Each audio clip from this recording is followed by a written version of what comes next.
Hello friends, welcome to study with Kashi. तो friends, आज की इस वीडियो में हम क्लास 12 केमिस्ट्री के मोस्ट इंपॉर्टेंट टॉपिक को करने वाले हैं जो कि हमारे बोर्ड एग्जाम में डायरेक्टली पूछे जाता है।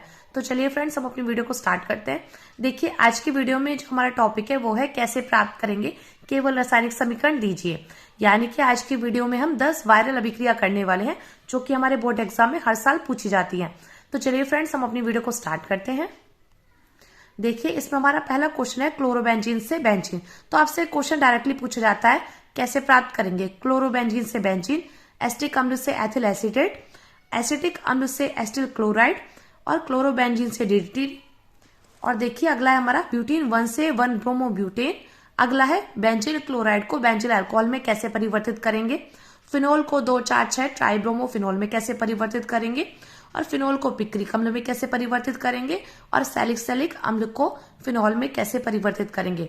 और इसमें हमारा लास्ट है प्रोपीन को प्रोपीन टू ऑल में कैसे परिवर्तित करेंगे।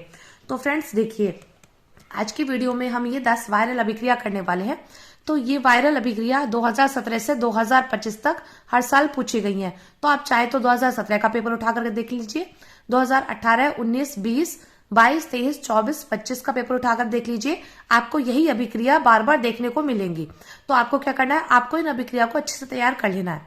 तो इस देखिए, इसमें हमारे फर्स्ट है क्लोरोबेंजीन से बेंजीन। तो हमें पता होना चाहिए कि क्लोरोबेंजीन से बेंजीन हम कैसे प्राप्त करेंगे। तो सबसे पहले तो हमें क्लोरोबेंजीन का फॉर्मूला पता होना चाहिए और हमें पता होना चाहिए बेंजीन का फॉर्मूला क्या होता है। तो देखिए, हम यहाँ पर लिखेंगे क्लोरोबेंजीन से बेंजीन। आपको बोर्ड एग्जाम में भी इसी प्रकार लिखना होगा। और देखिए फ्रेंड्स, आपको इसमें थ्योरी नहीं लिखनी है, क्योंकि आपको लिखा जाएगा वहां पर, यानी कि क्वेश्चन जो पूछा जाएगा वो ऐसे पूछा जाएगा कैसे प्राप्त करेंगे केवल रासायनिक समीकरण दीजिए। और आपको क्या करना है, आपको बस रिएक्शन के नीचे क्या करना है, नाम जरूर मेंशन करना है। क्योंकि अगर आपने नाम मेंशन नहीं किया ना, तो आपको पूरे में से पूरे मार्क्स नहीं मिलने वाले। तो देखिए, क्लोरोबेंजीन से बेंजीन हम कैसे प्राप्त करेंगे। तो सबसे पहले हम क्या लेंगे, सबसे पहले हम लेंगे क्लोरोबेंजीन। क्या लेंगे फ्रेंड्स, सबसे पहले हम लेंगे क्लोरोबेंजीन। और क्लोरोबेंजीन क्या होती है, ये होती है बेंजीन रिंग पर Cl, इसको बोलते हैं हम क्लोरोबेंजीन। तो हम यहाँ पर लिखेंगे क्लोरोबेंजीन, क्लोरोबेंजीन। ठीक है। तो देखिए, क्लोरोबेंजीन से बेंजीन हम कैसे प्राप्त करेंगे। तो हम यहाँ पर क्या कराएंगे, हम इसका यहाँ पर अपचयन करा देंगे। तो देखिए, हम यहाँ पर करेंगे नवजात हाइड्रोजन ले लेंगे, हम यहाँ पर नवजात हाइड्रोजन के दोनों। और ये जो क्रिया होगी, ये क्रिया होगी क्षार की उपस्थिति में। और क्षार हम यहाँ पर क्या लेंगे, क्षार ले लेंगे NaOH। ठीक है। तो देखिए, जब हम क्लोरोबेंजीन का क्या कराएंगे, अपचयन कराएंगे नवजात हाइड्रोजन की उपस्थिति में, नवजात हाइड्रोजन के साथ, और किसकी उपस्थिति में, क्षार KOH की NaOH की उपस्थिति में। तो हमारे यहाँ पर क्या बनकर आ जाएगा, हमारा यहाँ पर बनकर आ जाएगा, देखिए यहाँ पर, देखिए यहाँ पर हमारा क्या बनकर आ जाएगा, यहाँ पर हाइड्रोजन कितने हैं, 2 हैं। ठीक है। तो हम क्या करेंगे, एक हाइड्रोजन को हम क्या करेंगे, Cl के साथ ले लेंगे। तो यहाँ पर क्या हो जाएगा, यहाँ पर हो जाएगा HCl। और देखिए, Cl यहाँ से हट जाएगा। तो फिर यहाँ पर हम क्या करेंगे, इस H को हम यहाँ पर ले आएंगे। क्योंकि देखिए, ये है हमारी बेंजीन रिंग, और इस बेंजीन के हर एक कॉर्नर पर क्या है, एक कार्बन से जुड़ा है, और हर एक कार्बन क्या है, हाइड्रोजन से जुड़ा है। यानी कि आपको पता होना चाहिए ये क्या है, ये बेंजीन रिंग है। ठीक है। और इस बेंजीन रिंग के हर एक कॉर्नर पर क्या है, कार्बन है। ठीक है। और ये हर एक कार्बन क्या है, हर एक कार्बन हाइड्रोजन के साथ क्या हुआ है, जुड़ा हुआ है। ये बात आपको अच्छे से पता होना चाहिए। ठीक है फ्रेंड्स, मैं उम्मीद करती हूँ फ्रेंड्स आपको इतनी बात अच्छे समझ में आ गई होगी। क्योंकि देखिए, यहाँ से Cl हटा है, तो यहाँ पर क्या है, यहाँ पर हम ये वाला H जोड़ देंगे, और ये H यहाँ पर दिखेगा नहीं। लेकिन ये बात हमें पता होना चाहिए कि बेंजीन रिंग क्या है, ये बेंजीन रिंग के हर एक कॉर्नर पर कार्बन होता है, और हर एक कार्बन हाइड्रोजन के साथ जुड़ा होता है। ठीक है। तो ये हमारी क्या बनकर आई, ये हमारी बनकर आई है बेंजीन। ठीक है, ये बनकर आ गई बेंजीन। और देखिए, और क्या बनकर तैयार हो गया, हाइड्रोक्लोरिक अम्ल। तो क्लोरोबेंजीन से बेंजीन हमने कैसे प्राप्त किया है, हमने यहाँ पर क्लोरोबेंजीन का क्या करा दिया, अपचयन करा दिया क्षार NaOH की उपस्थिति में। तो हमारे यहाँ पर बनकर तैयार हुआ बेंजीन और हाइड्रोक्लोरिक अम्ल। मैं उम्मीद करती हूँ फ्रेंड्स आपको अच्छे समझ में आ गया होगा। अब देखिए, अगला मोस्ट इंपॉर्टेंट अभिक्रिया है हमारी। यहाँ पर देखिए, अगली मोस्ट इंपॉर्टेंट अभिक्रिया है एसिटिक अम्ल से एथिल एसीटेट। तो सबसे पहले हमें पता होना चाहिए एसिटिक अम्ल। तो एसिटिक अम्ल क्या होता है, एसिटिक अम्ल होता है CH3COOH। इसको क्या बोलते हैं, इसको बोलते हैं हम एसिटिक अम्ल, एसिटिक अम्ल। ये हमारा एसिटिक अम्ल है CH3COOH। अब हम क्या करेंगे, हमें बनाना है एसिटिक अम्ल से एथिल एसीटेट। तो हम यहाँ पर क्या करेंगे, हम यहाँ पर ले लेंगे एथिल अल्कोहल। यहाँ पर हम एसिटिक अम्ल की क्या कराएंगे, एथिल अल्कोहल के साथ अभिक्रिया करा देंगे। C2H5OH, इसको बोलते हैं हम एथिल अल्कोहल। क्या बोलते हैं, इसको बोलते हैं हम एथिल अल्कोहल। और ये जो क्रिया होगी, ये क्रिया किसकी उपस्थिति में होगी, ये क्रिया हो जाएगी हमारी H2SO4 की उपस्थिति में। किसकी उपस्थिति में होगी फ्रेंड्स ये क्रिया, ये अभिक्रिया होगी हमारी H2SO4 की उपस्थिति में। तो यहाँ पर क्या बनकर तैयार हो जाएगा, यहाँ बनकर तैयार हो जाएगा, यहाँ पर देखिए CH3COO यहाँ से ले लेंगे, CH3COO, उसके बाद C2H5 यहाँ से ले लेंगे, तो हो जाएगा C2H5। तो ये हमारा क्या बनकर तैयार हुआ, ये बनकर तैयार हुआ एथिल एसीटेट। ये हमारा एथिल एसीटेट बनकर तैयार हो गया है, ठीक है। और यहाँ से हमारा हाइड्रोजन बचा और यहाँ से हाइड्रोजन और एक ऑक्सीजन, तो ये बचा है H2O। ये हमारा जल बनकर तैयार हो गया। तो देखिए हमने यहाँ पर कैसे प्राप्त किया है, एसिटिक अम्ल से एथिल एसीटेट। तो हमने यहाँ पर एसिटिक अम्ल की एथिल अल्कोहल के साथ क्रिया कराई है, ये क्रिया हुई है H2SO4 की उपस्थिति में। तो हमारे यहाँ पर क्या बनकर आ गया है, हमारे यहाँ पर बनकर आ गया है एथिल एसीटेट और जल बनकर आ गया है। उम्मीद करती हूँ फ्रेंड्स आपको अच्छे से समझ में आ गया होगा। अब देखिए अगला है हमारा एसिटिक अम्ल से एसिटिल क्लोराइड कैसे प्राप्त करेंगे। तो हम क्या करेंगे, हम यहाँ पर एसिटिक अम्ल से एसिटिल क्लोराइड हमें यहाँ पर प्राप्त करना है। तो देखिए वो हम कैसे प्राप्त करेंगे। तो देखिए हम यहाँ पर लिखेंगे एसिटिक अम्ल। तो एसिटिक अम्ल क्या होता है, CH3COOH। इसको क्या बोलते हैं हम, इसको बोलते हैं हम एसिटिक अम्ल। तो हम यहाँ पर लिखेंगे एसिटिक अम्ल। अब इस एसिटिक अम्ल की हम यहाँ पर क्या कराएंगे, हम यहाँ पर फास्फोरस पेंटाक्लोराइड के साथ क्रिया करा देंगे। तो इसका नाम क्या है, इसका नाम है फास्फोरस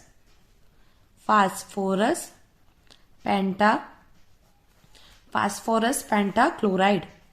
इसका नाम है यहाँ पर फास्फोरस पेंटाक्लोराइड। तो हम यहाँ पर एसिटिक अम्ल की फास्फोरस पेंटाक्लोराइड के साथ अभिक्रिया करा देंगे। तो हमारे यहाँ पर क्या बनकर आ जाएगा, तो देखिए ये क्या है, ये है PCl5 यानी कि फास्फोरस पेंटाक्लोराइड। तो हम यहाँ पर क्या करेंगे, यहाँ पर देखिए सबसे पहले यहाँ पर देखिए क्या है, यहाँ पर है PCl5। तो एक Cl यहाँ पर हो गया, एक Cl हमने यहाँ पर दे दिया।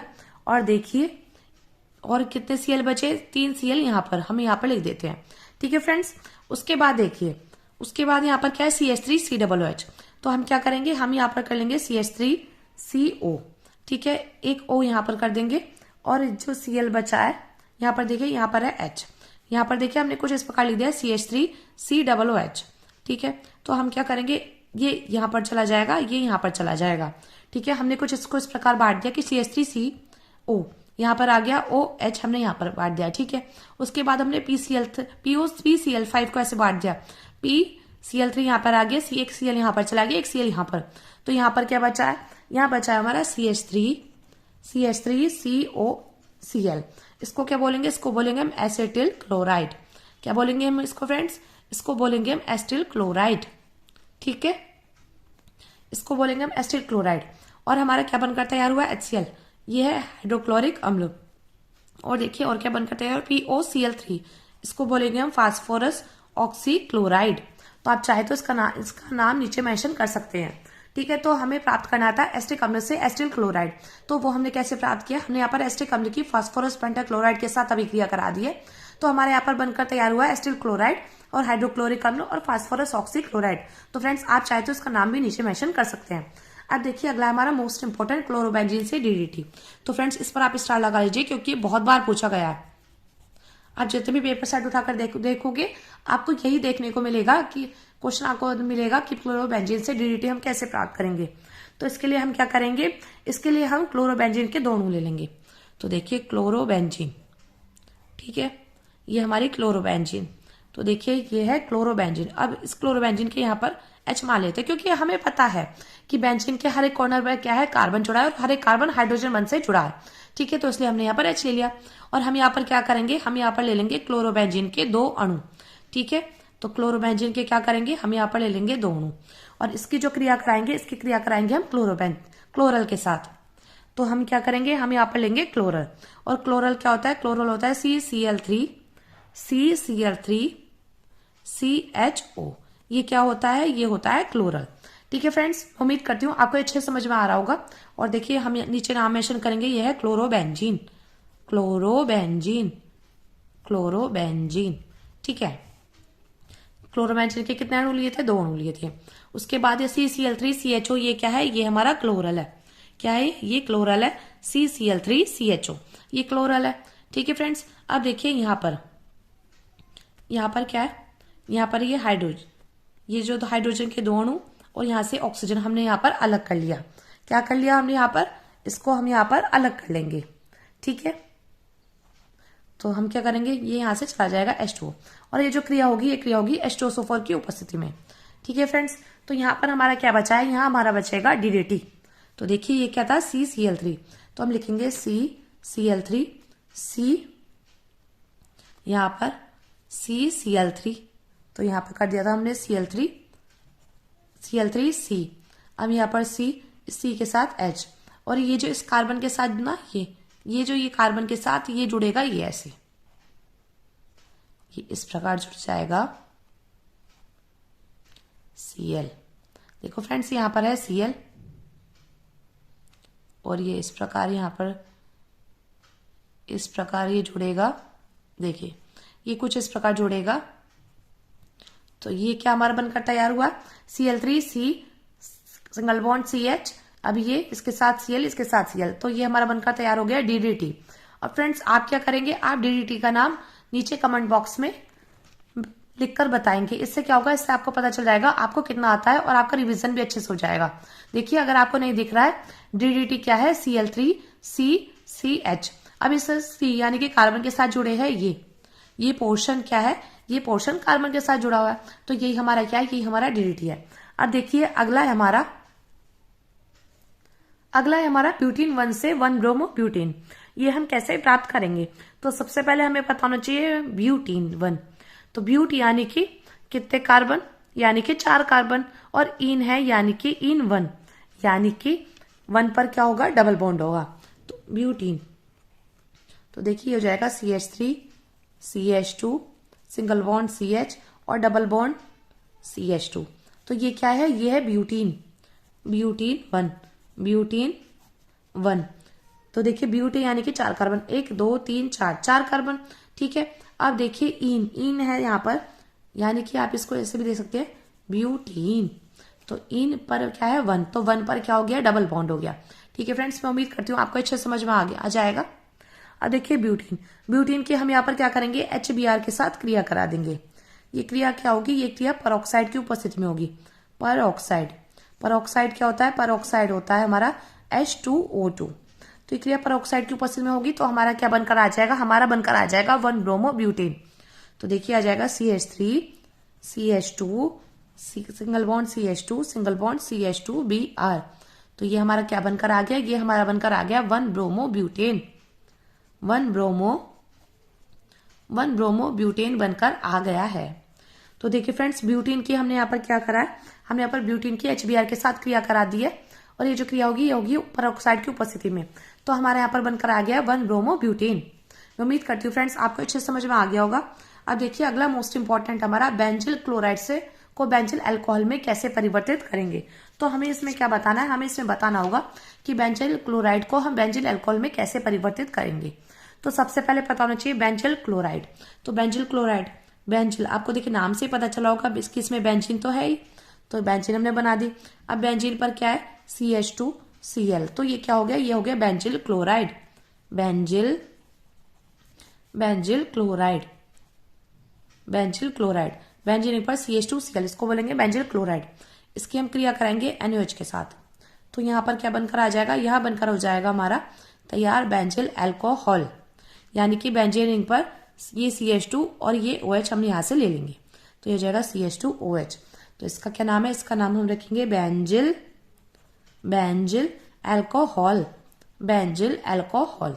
ठीक है फ्रेंड्स, ये बेंजिल अल्कोहल है, और हमारा क्या बनकर तैयार हो जाएगा, इस Na के साथ चला जाएगा ये Cl, तो यहाँ पर हो जाएगा सोडियम क्लोराइड यानी कि NaCl। तो बेंजिल क्लोराइड को बेंजिल अल्कोहल में हमने कैसे परिवर्तित किया है, हमने यहाँ पर बेंजिल क्लोराइड की NaOH के साथ क्रिया कराई है, तो हमारा बनकर तैयार हो गया बेंजिल अल्कोहल, और हमारा सोडियम क्लोराइड बनकर तैयार हो गया है। उम्मीद करती हूँ फ्रेंड्स आपको अच्छे समझ में आ गया होगा। अब देखिए अगला मोस्ट इंपॉर्टेंट है हमारा, और इस पर आप स्टार लगा सकते हैं क्योंकि मोस्ट इंपॉर्टेंट है और हर साल पूछे जाता है। ठीक है, हमें क्वेश्चन पूछा गया है फिनॉल को 2,4,6 ट्राइब्रोमोफिनॉल में कैसे परिवर्तित करेंगे। तो सबसे पहले हमें पता होना चाहिए फिनॉल क्या होता है। फिनॉल होता है बेंजीन रिंग पर OH, इसको बोलते हैं फिनोल। तो बेंजीन रिंग पर OH को क्या बोलते हैं? इसको बोलते हैं फिनोल। ये होता है फिनोल। अब इस फिनोल का हम क्या करेंगे, हम यहाँ पर ब्रोमीन के साथ इसकी क्रिया करा देंगे और हम यहाँ पर लेंगे ब्रोमीन के तीन अणु लेंगे। ठीक है, तो हमारा बनकर तैयार हो जाएगा यहाँ पर 2 4 6 ट्राई ब्रोमोफिनोल। अब देखिए यहाँ पर OH तो आएगा ही, अब यहाँ पर 2 पर क्या आ जाएगा, Br आ जाएगा। यहाँ पर ये 3 है, 3 पर नहीं 4 पर Br आएगा, ये 5 है, यहाँ पर 6 पर Br आ जाएगा, यानी कि ऑर्थो पोजिशन पर और पैरा पोजिशन पर आ जाएगा Br। तो इसको बोलेंगे, देखिए 1 2 3 4 5 6। ठीक है, तो 2 पर Br है, 4 पर और 6 पर। तो हम चाहे तो इसको लिख सकते हैं 2 4 6 ट्राईब्रोमोफिनोल। तो इसको लिखेंगे 2 4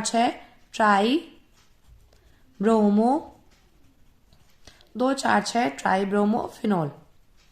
तो हमारा क्या बनकर आ गया, हमारा बनकर तैयार हो गया 2 4 6 ट्राईब्रोमोफिनोल।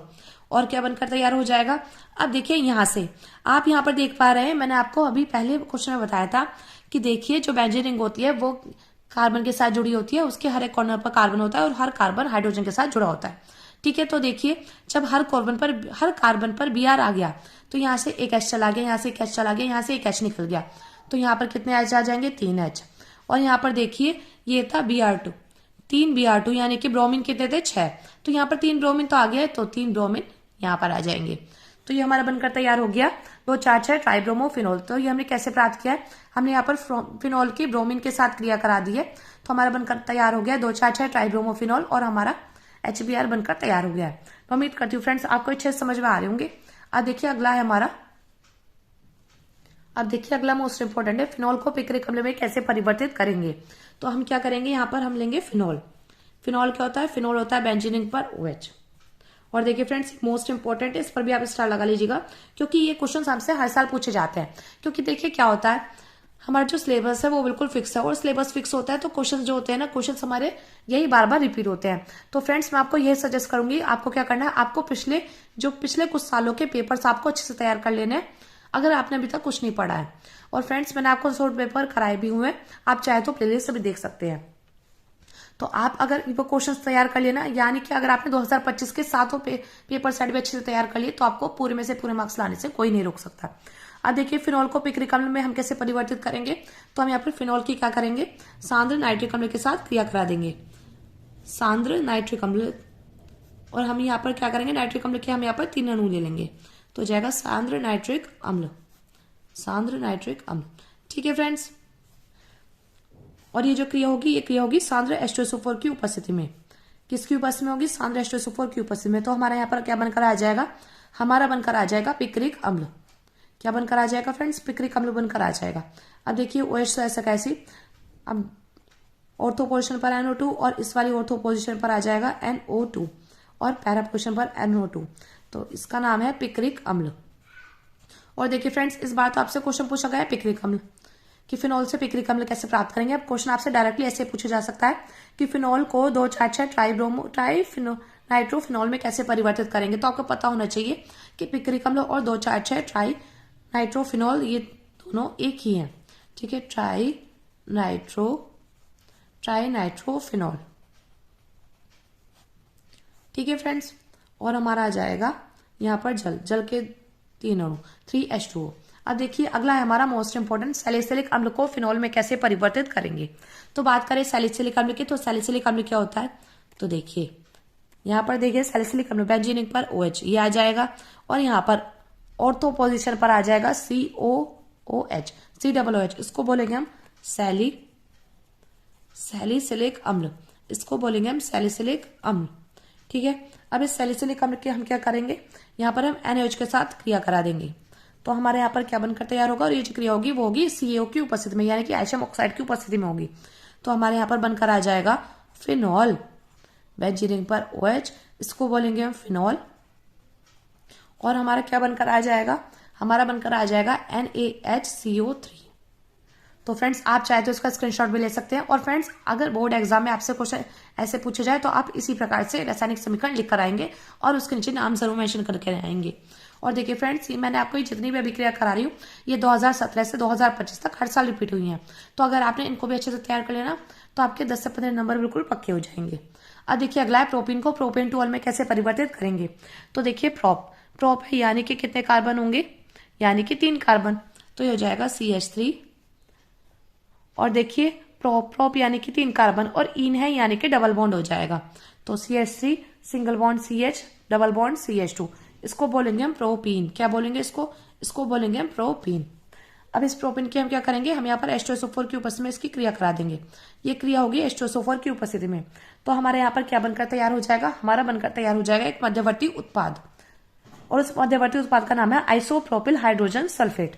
CH3 CH, यहाँ पर OSO3, यहाँ पर हो जाएगा हमारा CH3, तो इसका नाम है आइसोप्रोपिल